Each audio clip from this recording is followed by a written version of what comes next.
Hard to believe that was 5 years ago when Ricky was inducted into the Pro Football Hall of Fame and when the New Orleans Saints won the Super Bowl, most memorable weekend in professional sports history in New Orleans. No question about that. And Ricky, 5 years down the road, do you have a different perspective on it now, or just recollect what it was like for you and how you feel now 5 years later? Okay, just looking back at the whole process, man, just looking at the things that, that I had to go through to get in. You know that your stats get you in, but it takes a lot of people to get you in too. So, you had a lot of help with people, the media, just like yourself helped me out a lot. A lot of people, helped me get in. You don't just get in. And just like now, I get letters all the time where people want me to, endorse somebody and try to get them in. I never did that to get in. My thing was, what I did on the field, if that didn't get me in, I wasn't going to get in. But I look at the guys who was in, my stats was better than them, but I see that a lot of times what you did on the field don't get you in. So sometimes it takes other people to help you. So that was the key to it, finding out that other people helped you got in. You make a very good point. You've got to be political about it, unfortunately. People want to vet you. They check out your personal life, everything imaginable, when in fact it's all about what you did on the field one way or the other. Yeah, and I mean, you can look at the guys, a lot of, just say some of the guys who are in trouble and stuff, they're in the Pro Football Hall of Fame, but, it's what they did on the field before. You can't go by their personal life and stuff they did. If you're going to have saying the guy was the greatest, he was the greatest on the football field. But, I just look at some guys that, they put in because they on TV, on the media, a lot of guys get in just for what they doing now for the television station and stuff like that. So it's just tough to get in, just like Martin, we know he one of the best kickers ever, and look what he had to go through to try to get in. So they got a lot more guys like that. Haley finally got in, and I talked to him, and he coming down for my gala and stuff. So good. It's just hard to get in. Well, you deserved it. Glad to play a small part, and 5 years later, deserves it all the more. All right, the Saints, of course, going through their off-season right now, and there are some key off-season dates to pay attention to on the Saints calendar. Coming up February 17th through the 23rd, the Scouting Combine, of course, at Indianapolis, and then March 2nd, the deadline to declare, and, of course, March 10th, the league year begins on that day. March 22nd through the 25th, the league meetings are in Phoenix this year. April 20th, off-season workouts, and April 30th through May 2nd, the NFL draft this year in Chicago. So a little bit of a different animal this time around, Brian, when you look at some of the off-season activities. And, of course, moving the draft to Chicago, a different deal altogether. Well, you know what? When you've got a product like they do, Kenny, it's good to move it around. In fact, people, they had the Combine here in New Orleans prior to moving it to Indianapolis back in the mid-'80s. And, it's a good, and look, there's nobody better than the NFL at marketing their product. Well, it's pretty interesting when you look at what the Saints have to do right now. They're going to have to trim some payroll. So let's examine their current salary cap situation as it stands right now. And Drew Brees this year would count at $26.4 million. Jari Evans, a high ticket, of course. Marcus Colston, there's a likely target. Ben Grubbs, a likely target. Curtis Lofton, possibly. Broderick Bunkley, question is, will he be here? David Hawthorne and Pierre Thomas. Amy, you look at that list, and obviously a lot of those guys are still going to be here. There's probably a few that won't be. Ultimately, it's going to require going to guys and asking them to make the tough decision. If you want to be part of this, you're going to have to take a cut. And I think after this season, it might be the perfect time to be able to do it, because I think the question that you ask is how much is the money worth if you're not going to win? And I don't think anybody plays in the NFL that doesn't have that competitive streak behind them. And if we want to take a look at exactly how important taking the restructuring is, or taking the salary cuts are necessary, just look at the current Super Bowl champion. Tom Brady, time and again, has been gone to and asked to either restructure or to take salary cuts, and he does it each and every time to guarantee that he has the weapons, the personnel, and the team that is necessary to be able to compete for a championship every single year. Well, if that is the mantra, and if that is the recipe for success, then there's no doubt about it. Then some of these guys, especially after going through what they've gone through this season, are going to be willing to do it. And if not, maybe they just don't belong here. Ricky, you saw the list.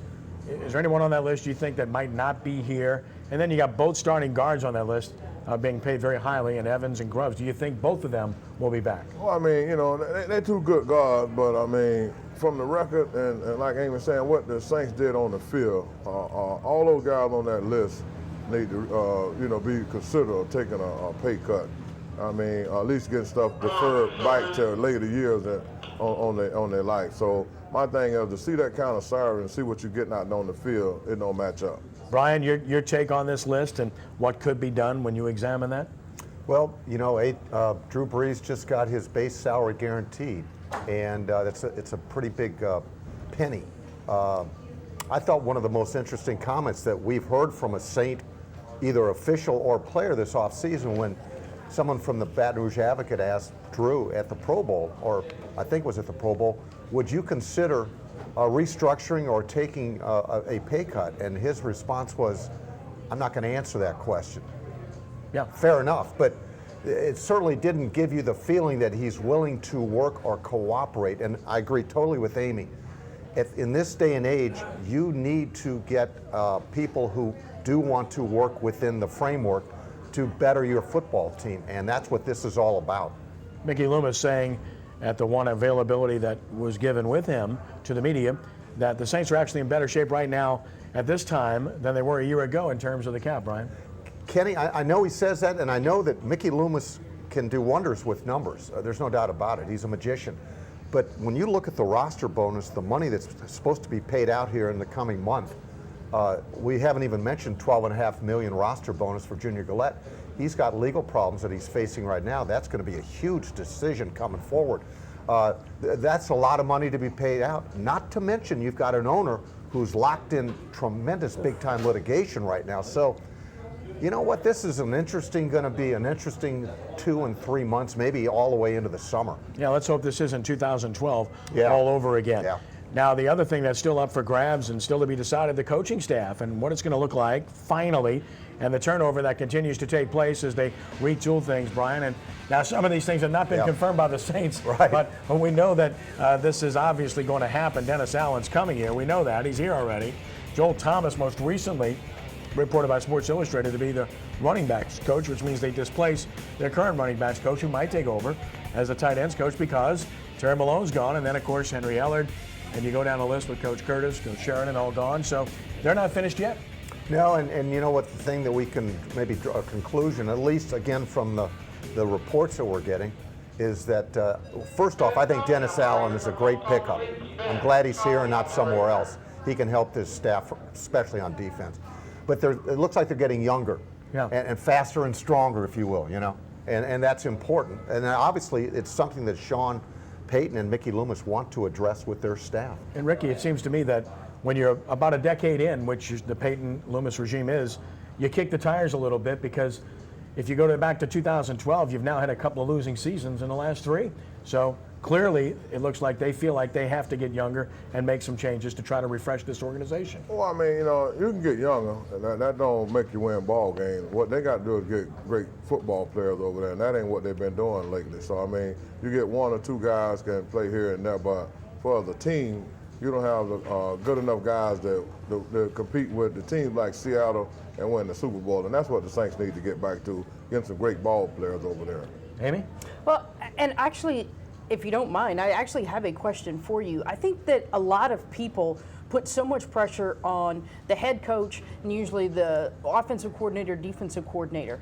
But how much goes into some of these sub-assistants that are there, and how big an impact is that to a team from a playing perspective? Well, I mean, the head coach, he got a lot of power over to the Saints. So what he do is try to have his assistant that implicate what he want in the system. But it's going bottom line to come down to players. You see what the Buffalo did? They went and got Carnita. They're trying to be a bully, trying to be the biggest, baddest players, and that's what you need in the league today. You need guys who are going to push other guys around, and that's what teams building toward. Like you see New England, I mean, they went and got a lot of great players to help. After they lost the playoff and stuff last year, they come back this year with a lot better players, and that's what you got to do. You got to find better players to come back with. Well, and I think, just to follow up on that, I think that to your point, Kenny, of what you're bringing up here, you talk about them bringing in these younger coaches. I think the word we're looking for here is swagger. They're looking for coaches that are going to bring that swagger back, which they had during that Super Bowl run. Well, Amy, Yeah, there's a comfort level exists there. We have to get to break, and we want to remind you that SportsNOLAtv is presented by Premier Honda, located at 11,801 Interstate 10 Service Road in New Orleans East. Tax time is here, and Premier Honda has more than 500 used cars to choose from. Used cars, the theme, and Premier has the deals. Visit PremierHonda.com or stop by Premier Honda for all of your Honda needs. The NFL Scouting Combine and the Saints mock draft when Sports NOLA TV continues on WHNO.